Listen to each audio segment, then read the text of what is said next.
तो ऐसा क्यों लग रहा है कि आप प्रबल दावेदार हैं? क्या जनता के बीच में आपकी पकड़ है या ऐसे कौन से आपके ज़हन में ऐसी चीज़ है कि जो आपने दावेदारी ठोकी? कि क्षेत्र पहाड़ी है, टिकट ऐसे में किसी और को दिया जा रहा है, तो ये लड़ाई है और इस लड़ाई के बीच अगर आप उनका दिल जीतना चाहते हैं अपनी बात से, तो कैसे वो वोटर को आप मनाएँगे? आपका जन्म कहाँ हुआ है? थोड़ा क्या आप खुद को उत्तराखंडी मानते हैं? मैं जन्मजात उत्तराखंडी हूँ। उत्तराखंडी कहने में मैं गर्व महसूस करता हूँ और दीपक जाटव के पास प्लान बी है अगर पार्टी टिकट नहीं देती है। चुनाव लड़ूंगा, बहुत दमदारी से चुनाव लड़ूंगा और इस सीट को जीत के आऊंगा। नॉमिनेशन फॉर्म मैं खुद भरूंगा, उसे पहली माला अपने हाथ से पहनाऊंगा और उन्हें कंधे पर बैठाकर जुलूस के रूप में मैं लेके जाऊंगा। पार्टी के ये तो इनकी बात से ये तो साबित हो रहा है कि ये पार्टी के एक सच्चे सिपाही हैं। अब पार्टी देखेगी कि अपने सच्चे सिपाही को क्या इनाम देती है। कर चुका उस बेचारे का आपने अधिकारी छीन लिया, उसका भी तो परिवार है ना, उसके भी तो बच्चे हैं। आप उस दीपक भाई कहीं ऐसा तो नहीं है कि आप चुनाव जीतने के लिए ये चीजें कह रहे हैं और चुनाव जीतने के बाद आप जो है अपनी मेयर की सीट पर बैठ जाएं और उसके बाद आप कहें कि भैया मेरा हो गया, आप अपना देखो। नहीं, वो बात कह रहा हूँ, उन बातों को आप अपने पास रिकॉर्ड रखिए और आप मुझसे कोट कीजिएगा। ईश्वर आपने नेता शब्द यूज किया है, तो एक गीत है कि पहला मैं अपना लगोलू ले, है ना? पहले वो अपने लोग लगाता है, बचे कुछ अगर रह जाते हैं तो शायद कहीं मिल जाए। दीपक जाटव अगर मेयर बनते हैं तो कुछ पद मेयर के हाथ पे होते हैं, उनको बढ़ाना, कुछ कर्मचारियों को रखना। तो क्या यही प्रक्रिया अपनाई जाएगी कि पहले मैं अपने लगाऊंगा?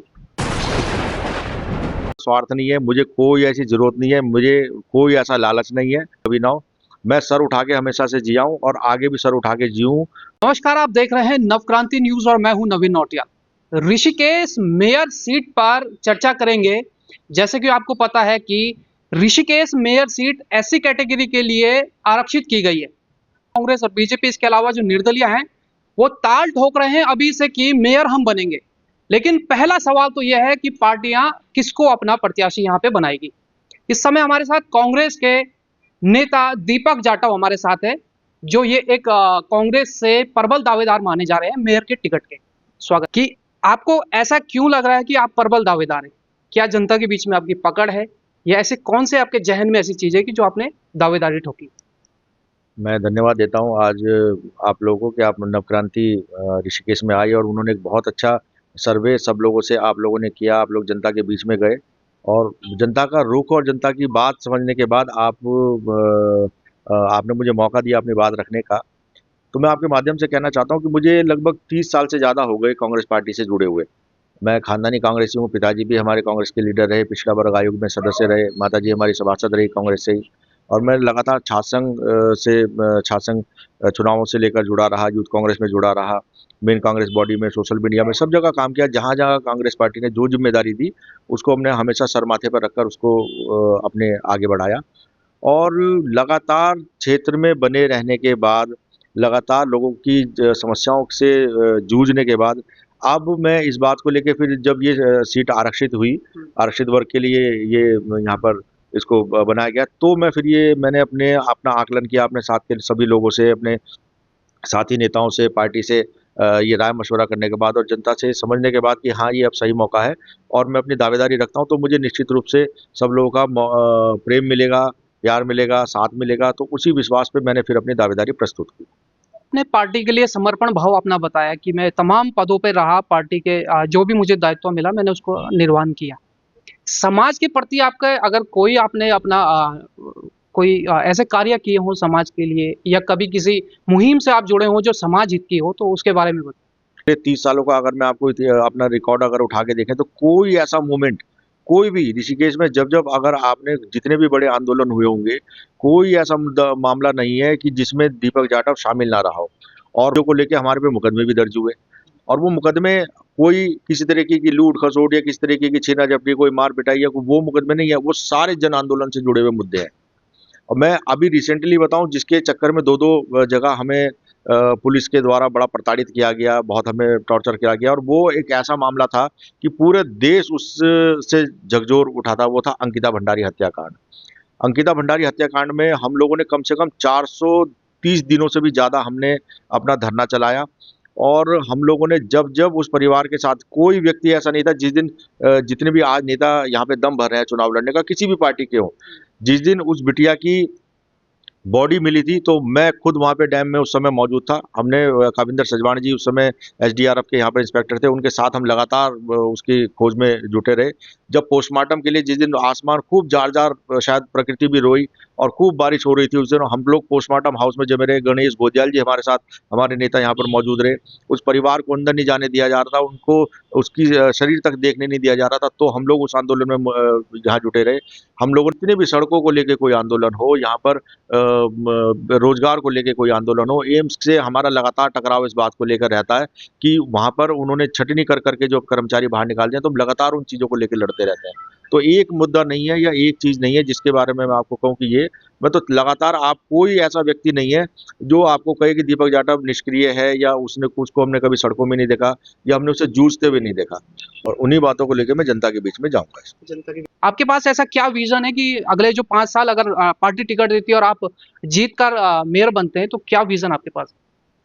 इन पिछले 5 साल में मुझे लगता है ये 5 साल वैसे ही खर्च हो गए और यहाँ पर एक, इन 5 सालों में कोई भी अगर एक बड़ी बिल्डिंग का निर्माण होना शुरू होता, चाहे वो पार्किंग के रूप में होता, चाहे वो यहाँ पर किसी बड़े लॉ कॉलेज के रूप में होता, चाहे यहाँ पर वो किसी और बड़ी संस्था या किसी और बड़े संस्थान के रूप में अगर वो होता, तो वो बन भी चुका होता, निर्माण उसका शुरू भी होता और बन भी चुका होता। एक बड़ा सवाल ये है कि क्या पहाड़ी जो मूल का जो वोटर है, दीपक जाटव उनको कैसे मनाएगा? क्योंकि अभी कहीं न कहीं ये लोगों के ज़हन में ये सवाल भी निकल कर आ रहा है कि क्षेत्र पहाड़ी है, टिकट ऐसे में किसी और को दिया जा रहा है, तो ये लड़ाई है और इस लड़ाई के बीच अगर आप उनको उनका दिल जीतना चाहते हैं अपनी बात से, तो कैसे वो वोटर को आप मनाएँगे?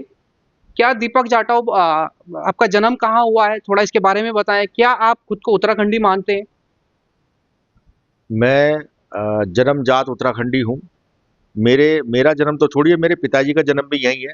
मेरे दादाजी 46 के आसपास वो लोग यहाँ यूपी से यहाँ पर आए थे और उसके बाद लगातार हमारा पूरा खानदान, मेरा, हमारी सारी शिक्षा दीक्षा, सब परिवार का रहना सहना यहीं हुआ।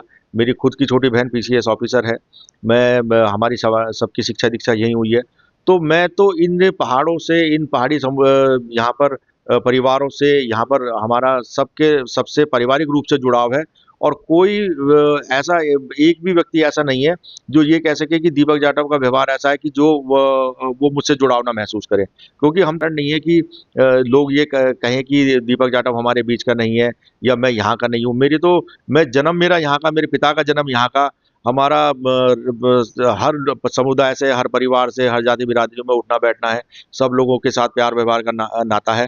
अगर मैं अपने आप को इस उत्तराखंडियत से अपने आप को जुड़ाव महसूस करता हूँ और जब तक रहूँगा, रहना इसी गंगा की रेती में पैदा हुए और इसी गंगा की रेती में मिल जाना है। इस उत्तराखंड का अपने आप को उत्तराखंडी कहने में मैं गर्व महसूस करता हूँ और मैं फ़ख्र महसूस करता हूँ कि मुझे इस धरती पर जन्म लेने का सौभाग्य प्राप्त हुआ। क्या दीपक जाटव के पास प्लान बी है अगर पार्टी टिकट नहीं देती है? नहीं, नहीं, बिल्कुल भी नहीं। मैं आपके माध्यम से अपने सभी वरिष्ठ नेताओं को और मैं अपने सभी कार्यकर्ताओं को ये आश्वस्त करता हूँ कि मुझे अगर पार्टी मुझ पर विश्वास जताती है, मुझे मौका देती है, तो मैं बहुत अच्छा चुनाव लड़ूँगा, बहुत दमदारी से चुनाव लड़ूँगा और इस सीट को जीत के आऊँगा। और अगर कोई ऐसी परिस्थिति बनी कि मुझे मौका ना मिलकर किसी अन्य साथी को, किसी अन्य दावेदार को मौका पार्टी अगर देती है, तो मैं आपसे वादा करता हूँ, मैं अपनी पार्टी से वादा करता हूँ कि मैं उसका प्रस्तावक बनूँगा, उसका नॉमिनेशन फॉर्म मैं खुद भरूँगा, उसे पहली माला अपने हाथ से पहनाऊँगा और उन्हें कंधे पर बैठाकर जुलूस के रूप में मैं लेके जाऊँगा। मैं पार्टी का सच्चा सिपाही था, सच्चा सिपाही हूँ और हमेशा सच्चा सिपाही रहूँगा। मैंने जीवन में कभी ना कांग्रेस को छोड़ा और ना कांग्रेस के बगैर मैं अपने जीवन की कल्पना भी नहीं कर सकता। ठीक है, बहुत बड़ी बात की है ये पार्टी के, ये तो इनकी बात से ये तो साबित हो रहा है कि ये पार्टी के एक सच्चे सिपाही हैं। अब पार्टी देखेगी कि अपने सच्चे सिपाही को क्या इनाम देती है। याद आ गया जब आपने नेता शब्द यूज़ किया है। अक्सर ये शिकायतें रहती हैं, लोग आरोप लगाते रहते हैं कि जब भी कोई नया पहले अध्यक्ष बने, उसके बाद मेयर बने या हर पालिका या फिर निकाय की बात कर लें, तो जब भी कोई वहाँ नया बन के आता है, अध्यक्ष ले लें या आपका मेयर ले लें, तो एक गीत है कि पहला मैं अपना लगोलू ले, है ना? पहले वो अपने लोग लगाता है, बचे-कुचे अगर रह जाते हैं तो शायद कहीं मिल जाए। दीपक जाटव अगर मेयर बनते हैं, तो कुछ पद मेयर के हाथ पे होते हैं, उनको बढ़ाना, कुछ कर्मचारियों को रखना। तो क्या यही प्रक्रिया अपनाई जाएगी कि पहले मैं अपने लगाऊंगा? नहीं नहीं, मेरे पास तो ये ऐसी कोई गुंजाइश ही नहीं है। मैं दो बेटियों का पिता हूँ। दोनों बिटियां अपना अभी शिक्षा में चल रही हैं, और छोटे भाई का अपना व्यापार है, काम है। मुझे कोई ऐसा स्वार्थ नहीं है, मुझे कोई ऐसी ज़रूरत नहीं है, मुझे कोई ऐसा लालच नहीं है। और मैं आपके माध्यम से मैं ये भी कहना चाहता हूँ, इस बात को भी आप लोग रिकॉर्ड कीजिएगा। जीवन में आज तक बिल्कुल निष्कंठ वैसे रहे हैं, निष्पाप रहे हैं। कोई इस तरीके का कोई आरोप प्रत्यारोप हमारे ना परिवार पे कभी रहा, ना जीवन में कभी। हमारी कोशिश ये रहेगी कि आगे भी कभी ना हो। मैं सर उठा के हमेशा से जिया हूँ और आगे भी सर उठा के जीऊँ। तो उसके लिए मैं कोई ऐसा काम नहीं करूँगा कि आपको या किसी व्यक्ति को जीवन में कभी ये कहना पड़े, यार हमने एक ऐसे आदमी को यहाँ पर बैठाया था कि उसके बाद वो अपनी जेबें में भरने लगा, या फिर वो तो अपने लालची था, या उसको यार हमने गलत साथ दिया, गलत वोट दिया। ये कभी ना जीवन में आज तक कभी मुझ पे आरोप लगा, और ना कभी मैं लगने दूंगा, ना हमारी कभी ये सोच रही। मैं बहुत पॉजिटिव, बहुत सकारात्मक सोच में काम करने वाला व्यक्ति हूँ। मैं कभी किसी नेगेटिविटी में, मैं कभी किसी की खिलाफत में, या मैं उन चीज़ों में कभी ध्यान ही नहीं देता, ना ही मैं करता हूँ। मुझे पॉजिटिव सोच चाहिए, और हमेशा से विजन के साथ काम करने वाला व्यक्ति हूँ, और जो भी प्लानिंग के साथ काम करने वाला व्यक्ति हूँ, और अच्छी सोच के साथ सब लोगों को साथ लेके चलने वाला व्यक्ति हूँ। पास ऐसा क्या विजन है कि अगले जो 5 साल अगर पार्टी टिकट देती है और आप जीत कर मेयर बनते हैं, तो क्या विजन आपके पास है? इन पिछले 5 साल में मुझे लगता है ये 5 साल वैसे ही खर्च हो गए, और यहाँ पर एक इन 5 सालों में कोई भी अगर एक बड़ी बिल्डिंग का निर्माण होना शुरू होता, चाहे वो पार्किंग के रूप में होता, चाहे वो यहाँ पर किसी बड़े लॉ कॉलेज के रूप में होता, चाहे यहाँ पर वो किसी और बड़ी संस्था या किसी और बड़े संस्थान के रूप में अगर वो होता, तो वो बन भी चुका होता, निर्माण उसका शुरू भी होता और बन भी चुका होता। तो देश की अंतर्राष्ट्रीय जो पहचान है वो योग नगरी के रूप में है। और आप देखिए कि कितनी दुर्भाग्यपूर्ण बात है कि योग नगरी का टाइटल ऋषिकेश को मिला हुआ है, और जो योग के आयोजन होते हैं वो या तो मुनिकीरेती में होते हैं, या वो परमार्थ निकेतन में होते हैं। तो हमारे नाम का जो यश है, हमारे नाम के हिस्से का जो यश है, वो दूसरी जगह क्यों लुट रहा है? वो हम लोगों के साथ ऐसा सौतेला व्यवहार क्यों किया जा रहा है? क्या पर्यटन विभाग से इस बात की लड़ाई लड़ने की जिम्मेदारी तो हमारे ऋषिकेश के नेताओं की है ना? जो यहाँ पर सीट पे बैठे लोग हैं, उन्हीं लोगों की है ना? मैं आपके माध्यम से ये विश्वास दिलाना चाहता हूँ कि योग नगरी को, योग नगरी के हिस्से का यश, योग नगरी के लोगों को यहाँ उनके हिस्से का व्यापार, जो एक रेवेन्यू के रूप में आता है, जो सरकार से फंड के रूप में आता है, जो बड़े आयोजन, अंतर्राष्ट्रीय आयोजन किए जाते हैं योग के नाम पर, वो ऋषिकेश में त्रिवेणी घाट पर करवाने की मैं जिम्मेदारी लेता हूँ, और मैं आपसे वादा करता हूँ, ये संकल्प करता हूँ मैं ऋषिकेश के लोगों से, कि मैं योग नगरी के लिए जो बड़े-बड़े तीर्थ के उसके जो आयोजन है, योगा के जो आयोजन होते हैं अंतर्राष्ट्रीय फेस्टिवल, वो निश्चित रूप से ऋषिकेश में करवाऊँगा, उसके लिए चाहे मुझे कोई भी लड़ाई लड़नी पड़े। भगवान ईश्वर करे कि आपकी ये मनोकामना भी पूर्ण हो, आप मेयर बनते हैं। इन 5 सालों में 5 काम आप ऐसे गिनाइए जो आपको लगता है कि सबसे पहले मैं ये करूँगा। सबसे पहले जो मेरी प्राथमिकता रहेगी वो है पार्किंग को लेके। अच्छी पार्किंग यहाँ पर मिले, क्योंकि यहाँ पर होटलों की अच्छी व्यवस्था है ऋषिकेश में, गंगा आरती की अच्छी व्यवस्था है यहाँ पर, धर्मशाला यहाँ पर है, आश्रम यहाँ पर है। लेकिन पे मेरी जो प्राथमिकता है कि हमारे यहाँ से एम्स बहुत बड़ा संस्थान यहाँ पर बना, और निश्चित रूप से उसका लाभ भी गरीब जनता को मिल रहा है यहाँ पर। लेकिन एक बड़ा कारण वहाँ पे क्या हो रखा है कि वहाँ पे इस तरीके का मिसमैनेजमेंट देखने को मिल रहा है कि जो पुराने वहाँ पर लोग लगे हुए थे, चाहे वो गार्ड के रूप में थे, चाहे वो स्टाफ के रूप में थे, उन लोगों की छँटनी करके उनको बाहर निकाल दिया गया। और आप वहाँ देखिए कि उनको मौका किसको दिया गया? वहाँ पर मौका गया है उपनल से भर्ती हुए लोगों को। उपनल में कौन है कि जो लोग अपनी सर्विस पूरी करके, और जो पेंशनर्स वहाँ पे आए हुए हैं, उन लोगों को मौका दिया जा रहा है वहाँ पे।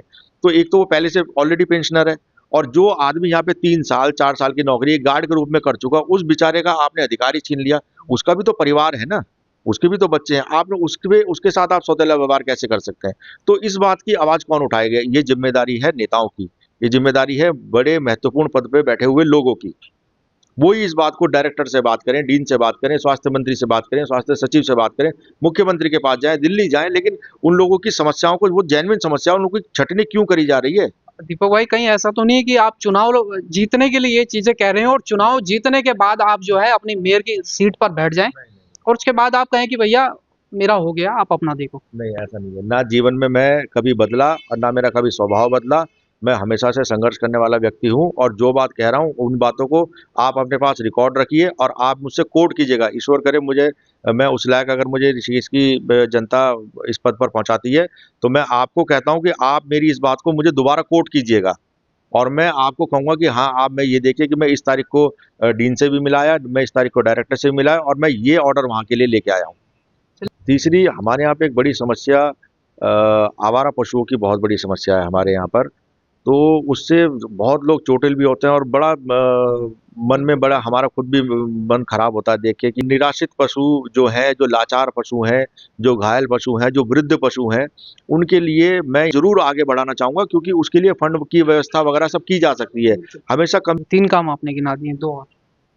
युवाओं के लिए मेरी एक यहाँ पर पुरजोर कोशिश रहेगी कि जैसे पहले हमारे यहाँ पर ढालवाला एक इंडस्ट्रियल एरिया था, लेकिन वो धीरे-धीरे यहाँ से सारी फैक्ट्रियाँ चली गई, यहाँ से इंडस्ट्री यहाँ से चली गई।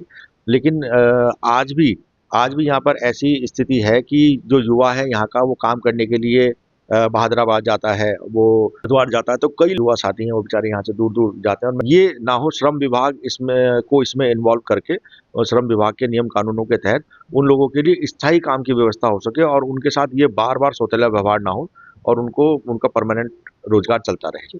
पाँचवा काम हमारे ऋषिकेश में जो बैराज डैम है, जब टिहरी झील के अंदर वाटर स्पोर्ट्स का इतना अच्छा डेवलपमेंट वहाँ पे किया जा रहा है। हमारे यहाँ पे बैराज में बहुत बड़ा यहाँ पे डैम है और बहुत बड़ी झील है। तो मेरी एक प्राथमिकता युवाओं को रोजगार के लिए, जो स्वरोजगार के लिए हम उस झील का उपयोग कर सकें और पर्यटन विभाग के माध्यम से मैं निश्चित रूप से इस बात के लिए उनके सामने यहाँ से इस बात को रखूँगा कि यहाँ पर भी एक वाटर स्पोर्ट्स का ज़ोन यहाँ पर डेवलप किया जाए कि इसके क्षेत्र में रोजगार बढ़ेगा। पब्लिक से कोई अपील करना चाहते हैं?